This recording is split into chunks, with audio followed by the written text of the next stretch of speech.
ಎಲ್ಲ ನಮಸ್ಕಾರ.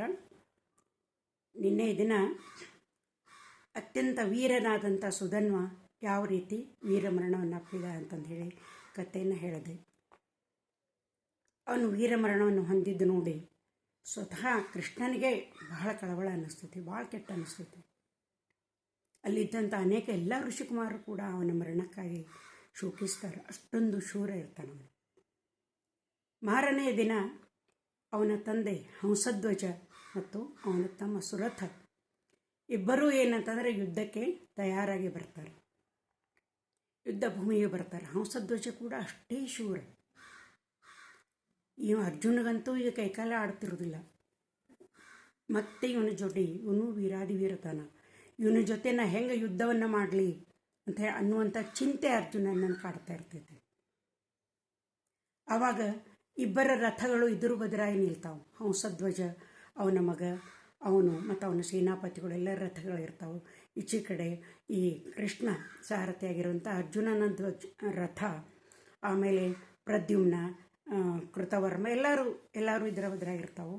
ಆವಾಗ ಅವ ಏನು ಹೇಳ್ತಾನೆ, ಕೃಷ್ಣ ಏನು ಹೇಳ್ತಾನಂದ್ರೆ ರಥದಿಂದ ಕೆಳಗಿಳಿತಾನೆ. ಅರ್ಜುನ್ಗೆ ಹೇಳ್ತಾನೆ, ನೀನು ಕೆಳಗಿಳಿದು ನನ್ನನ್ನು ಹಿಂಬಾಲಿಸ್ಕೊಂಡು ಬಾ ಅಂತ ಹೇಳ್ತಾನೆ. ಆವಾಗ ಕೃಷ್ಣ ಮುಂದೆ ಅರ್ಜುನ ಅವನ ಹಿಂದೆ ಬರ್ತಿರ್ತಾರೆ. ಹಂಸಧ್ವಜನ ರಥದ ಕಡೆಯವ್ರು ಬರ್ತಿರ್ತಾರೆ. ಅದನ್ನು ನೋಡಿ ಹಂಸಧ್ವಜನಿಗೆ ಗಲಿಬಿಲಿ ಆಗ್ತೈತಿ. ಕೃಷ್ಣನ ತನ್ನ ರಥವನ್ನು ಇಳಿದು ನನ್ನ ಕಡೆ ಬರಾಕತ್ತಾನಲ್ಲ ಅಂಥೇಳಿ ಗಲಿಬಿಲಿಯಾಗಿ ಅವನು ತಾನೂ ತನ್ನ ರಥದಿಂದ ಇಳಿದು ಮುಂದೆ 4 ಹೆಜ್ಜೆ ಮುಂದೆ ಬರ್ತಾನೆ. ಬಂದ ಕೂಡಲೇ ಕೃಷ್ಣ ಏನಂತಂದ್ರೆ ಆ ಹಂಸಧ್ವಜನನ್ನು ಗಟ್ಟಿಯಾಗಿ ತಬ್ಬಿಕೊಳ್ತಾನೆ. ಹಂಸಧ್ವಜ, ನೀನು ಬಹಳಷ್ಟು ಚೂರ, ನಿನ್ನ ಮಗ ಯುದ್ಧ ಮಾಡಿದ್ದನ್ನು ನಾನು ನಿನ್ನೆ ಚಕಿತನಾಗಿ ನೋಡಿದೆ. ನಿನ್ನ ಮಗನಿಗೆ ವೀರಮರಣ ಅಪ್ಪೈತಿ, ಅದಕ್ಕಾಗಿ ನೀನು ದುಃಖಿಸಬೇಡ. ನೀನು ಯುಧಿಷ್ಠರ ಲೋಕ ಕಲ್ಯಾಣಾರ್ಥವಾಗಿ ಈ ಒಂದು ಯಾಗವನ್ನು ಮಾಡಕತ್ತಾನ. ನಿನ್ನ ಸ್ನೇಹ, ನಿಮ್ಮಂಥವ್ರ ಸ್ನೇಹ, ಶೂರಾದಿ ಶೂರ್ಯ ಒಂದು ಸ್ನೇಹ ನಮಗೆ ಬೇಕು. ನಿಮ್ಮ ಪ್ರೀತಿ, ನಿಮ್ಮ ವಾತ್ಸಲ್ಯ ನಮಗೆ ಬೇಕು ಅಂತಂದು ಹೇಳ್ತಾನೆ. ಅದೇ ರೀತಿ ಅರ್ಜುನ ಕೂಡ ಹೋಗಿ ಅವನಿಗೆ ಗಟ್ಟಿಯಾಗಿ ತಬ್ಬಿಕೊಳ್ತಾನೆ. ತಬ್ಬಿಕೊಂಡು ನಿಮ್ಮ ಸಹಕಾರವನ್ನು ನಮ್ಗೆ ಕೊಡ್ರಿ ಅಂತ ಕೇಳ್ತಾನೆ.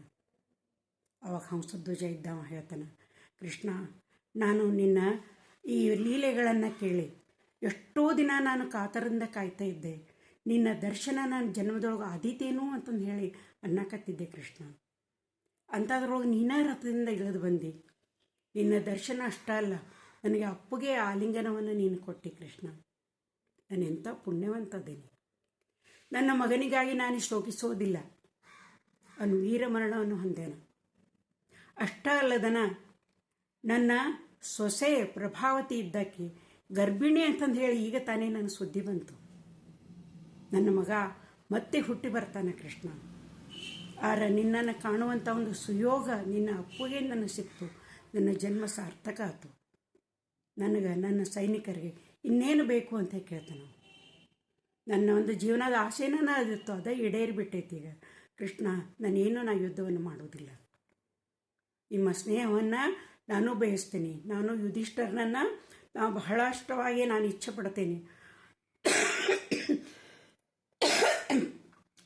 ಅವನ ಸ್ನೇಹಕ್ಕಾಗಿ ನಾನು ಕೂಡ ಹಾತೊರಿತಾ ಇದ್ದೇನೆ. ಈ ಯುದ್ಧವನ್ನು ನಾನು ನಿಲ್ಲಿಸ್ತೇನೆ.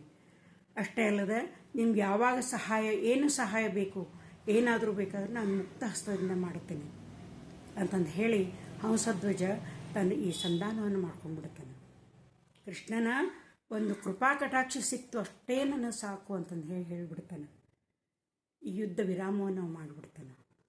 ತನ್ನ ಮನೆಗೆ ಎಲ್ಲರನ್ನೂ ಕರೆದುಕೊಂಡು ಹೋಗ್ತಾನೆ, ಅರಮನೆಗೆ ಕರೆದುಕೊಂಡು ಹೋಗ್ತಾನೆ. ಅವರೆಲ್ಲರಿಗೂ ಆತಿಥ್ಯವನ್ನು ನೀಡ್ತಾನೆ. ಸಾಕಷ್ಟು ದ್ರವ್ಯವನ್ನು, ಸಾಕಷ್ಟು ಈ ಒಂದು ಕುದುರೆಗಳನ್ನು, ರಥಗಳನ್ನು ಅವನು ಏನಂತಂದ್ರೆ ಅವ್ರಿಗೆ ಕೊಡ್ತಾನೆ. ಆವಾಗ ಅರ್ಜುನ ಇದ್ದಾವ ಅಶ್ವಮೇಧ ಯಾಗಕ್ಕೆ ಅವ್ರನ್ನ ಆಮಂತ್ರಣ ಮಾಡ್ತಾನೆ. ನೀವೆಲ್ಲರನ್ನೂ ಕರ್ಕೊಂಡು ನಮ್ಮ ಯಾಗಕ್ಕೆ ನೀವು ಬರಬೇಕು ಅಂತಂದು ಹೇಳಿ. ಹಂಸಧ್ವಜ ಅಂತಾನೆ, ಇದಕ್ಕಿಂತ ನನಗೆ ಯಾವುದೂ ಒಂದು ಮಹತ್ವದ ಸಂಗತಿ ಇಲ್ಲ, ನಾ ಅವಶ್ಯವಾಗಿ ಬರ್ತೀನಿ. ನನಗೆ ಅಲ್ಲಿ ಮತ್ತು ನಾನು ಕೃಷ್ಣನ ದರ್ಶನ ಆಗ್ತೈತಿ. ಸಾಧ್ಯ ಆದಷ್ಟು ನಾನು ಕೃಷ್ಣನನ್ನು ಕಣ್ಣು ತುಂಬಿಕೊಳ್ತೀನಿ ಅಂತಂದು ಹೇಳಿ ಅವರನ್ನು ಬೀಳ್ಕೊಡ್ತಾನೆ ಹಂಸಧ್ವಜ. ಹೀಗಾಗಿ ಈ ಚಂಪಕಾವತಿ ನಗರದಿಂದ ಈ ಅಶ್ವಮೇಧ ಕುದುರೆ ಮತ್ತು ಮುಂದಿನ ಪಯಣವನ್ನು ಪ್ರಾರಂಭ ಮಾಡ್ತೈತಿ. ಇಲ್ಲಿಗೆ ಈ ಕಥೆಯನ್ನು ಮುಗಿಸ್ತಾ ಇದ್ದೆ.